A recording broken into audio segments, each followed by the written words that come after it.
Hello YouTube, welcome to another episode of Foodie on Keto. Hello, let's go and have some coffee. Chocolate, Coffee, chocolate, coffee, chocolate, coffee. chocolate. Okay, darling, you win. How about Good. some mocha-licious chocolate cake? Mochalicious chocolate cake. Rich, intense, luscious, spongy, doubly decadent chocolate cake with mocha choco frosting. The stuff choco fantasies are made of. Let's go and bake. Let's bake. Let's go. Alright, my chocolate and coffee lovers, to begin with the process, I'm gonna throw 310 grams of almond flour in a mixing bowl. To this goes 65 grams of coconut flour, 100 grams of vanilla flavored whey protein.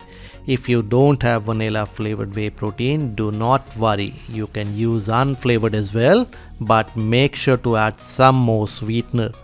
Goes 100 grams of cocoa powder, half a teaspoon of salt and 2 teaspoons of baking powder. Now I'm gonna give this dry mixture a very good mix and keep it aside for a while. Oh, and let me tell you people who don't like coffee, adding tea is not an option here. What you can do is completely ignore all the coffee in the recipe and follow the rest of it. Your chocolate cake will be as good as the coffee chocolate cake. Trust me. And in my mixing bowl goes 100 grams of melted butter and 70 grams of stevia. You can use any sweetener of your choice. I'm gonna give it a very good mix until it's nice and fluffy. And to this goes 4 large eggs, and now I'm gonna give it a very good mix once again. I'm gonna mix it for roughly 40 to 50 seconds on high speed.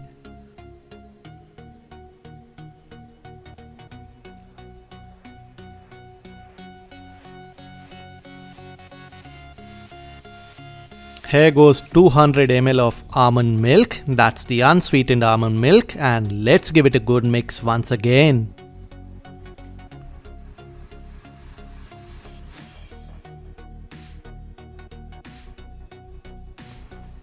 And to this goes our dry mix we prepared in step 1, and we are going to give it a good mix once again until it forms a nice and smooth batter. If you are more adventurous, you can add 20 to 30 grams of instant coffee powder to this, but I'm gonna leave it for the next stages.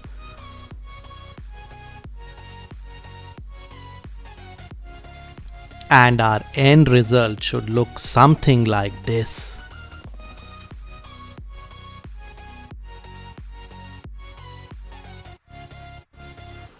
And now I'm gonna divide this batter into 2 and spread this gently into 2 of my 21 centimeter cake pans, which are laid with the parchment paper.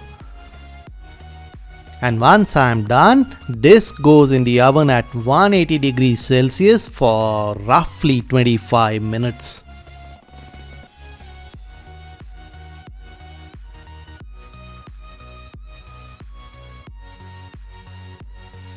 And while the cakes are taking a hot bath in the oven, I'm gonna start preparing the frosting. So here goes 200 grams of butter at room temperature. I'm gonna mix it until it's nice and creamy.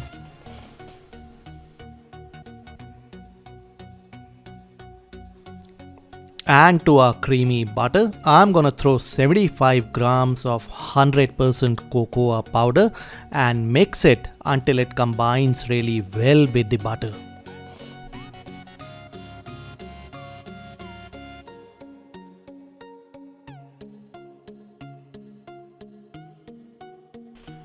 And to this mix goes about 70 grams of stevia.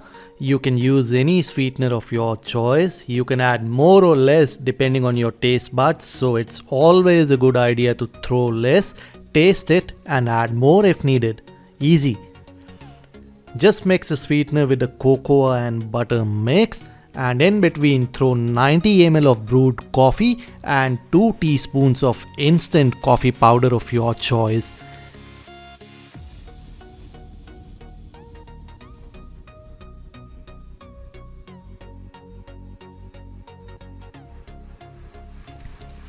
And while our mixing show is on, I'm also going to throw about 180 ml of heavy cream and mix it once again for the last time.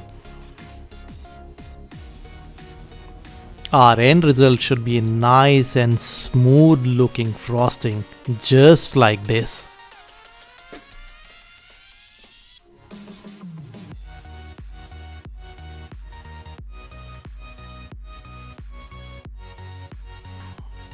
Alright, so now that our cakes are out of the oven after 25 minutes of baking at 180 degrees Celsius, what I'm gonna do now is quite obvious. I'm gonna gently spread half of the frosting we just prepared on one of our cakes, and once I'm done with this, I'm gonna gently place the second cake on top of this. Here goes the second cake.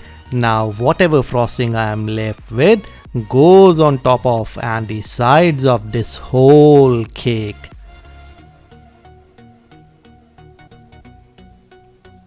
And once we are done with this, it goes in the refrigerator for roughly 30 to 40 minutes.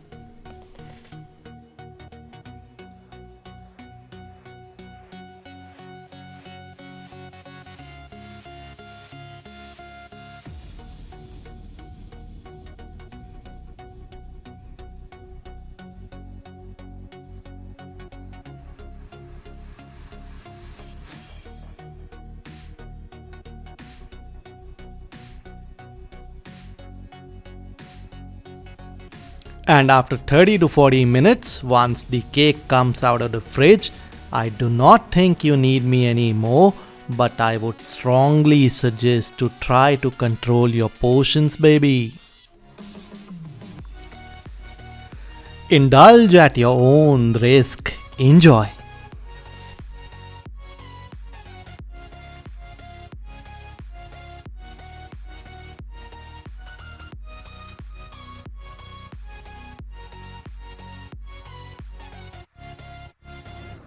To indulge in all the chocolate fantasies, click here to subscribe.